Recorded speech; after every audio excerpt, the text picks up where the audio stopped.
Hi everyone, welcome back to Forward Therapy. My name's Kelly. I'm a certified hand therapist, and in today's video I want to talk a little bit about how to get comfortable with splinting and orthosis fabrication. Without further ado, let's get into this video. Orthosis fabrication or splinting is a really big part of hand therapy, and it's something that you don't really get any practice in school. I believe that we made 2 splints in my grad school, which, was a good basic starting point, but splinting is complex and it takes a lot of fine skills, and it can take a long time to actually feel comfortable with what you're doing. So I wanted to offer some tips and advice to any of you out there that are wanting to get better at splinting. My first tip is find resources to help you.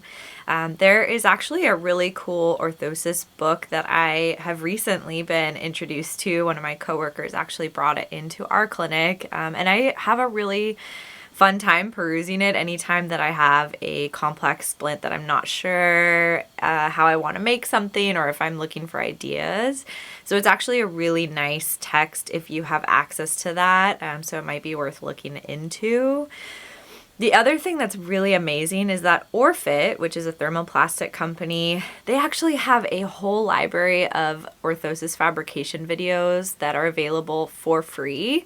And I look at them quite often, actually, if I'm trying to figure out how to splint a certain way or do a design that I'm not familiar with. Of course, they are going to use their materials in the video, but you can apply those with any material that you have.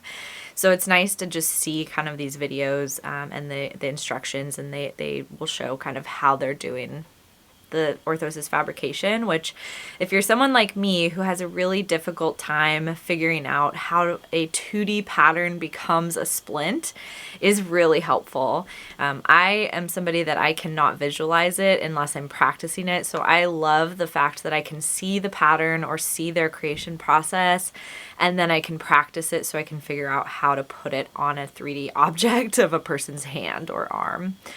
I also have a few splinting videos, and I'm working on creating a few more, so please let me know in the comments if there are any specific splints that you want me to do videos for. But I have a whole library of splinting videos, a playlist, if you will, on YouTube that you can watch for free as well, so feel free to check those out and let me know what other videos you'd like to see. My second tip is take a course. ASHT has a lot of really great, they call them hands-on orthotics courses, which is really fun. I took one a few years ago nearby where I live. That was a really nice one, and I'm actually going to be going to one later this month, and I'm really excited about that because they're showing some splints that are different ones that I've never learned before, so I'm pretty excited to go check that out. But do like a resource search, check out ASHT. There's probably some other companies that have some orthotics courses as well, but ASHT has a lot of really great ones that kind of travel around the country every year. So maybe check if there's one coming nearby you. My third tip is find mentorship. Connect with your coworkers or people on LinkedIn or Facebook hand therapy groups. Maybe you can find a mentor that will work with you specifically.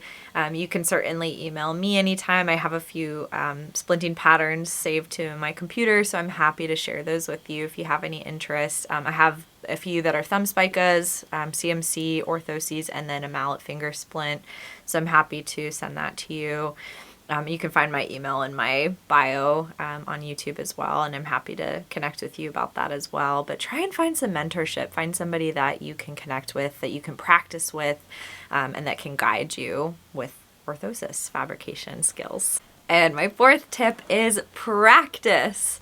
Get comfortable. Get comfortable making mistakes. Practice on your downtime. Find scrap material or save scrap material in your clinic and practice with yourself, with a friend, with your coworker. Practice on both left and right hands because it is different, believe it or not. It will feel different on either side, so you need to be able to figure out how to do it on both hands. So just spend as much time practicing as you are able to.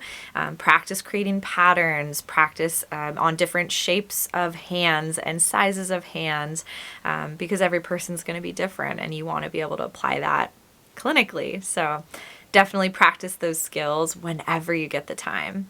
And question for you, help me out here. Do you want me to make a separate video after today's video that is kind of like a general splinting guide, like some tips and tricks, things that I've learned along the way that can be helpful, like little pearls basically of orthosis fabrication?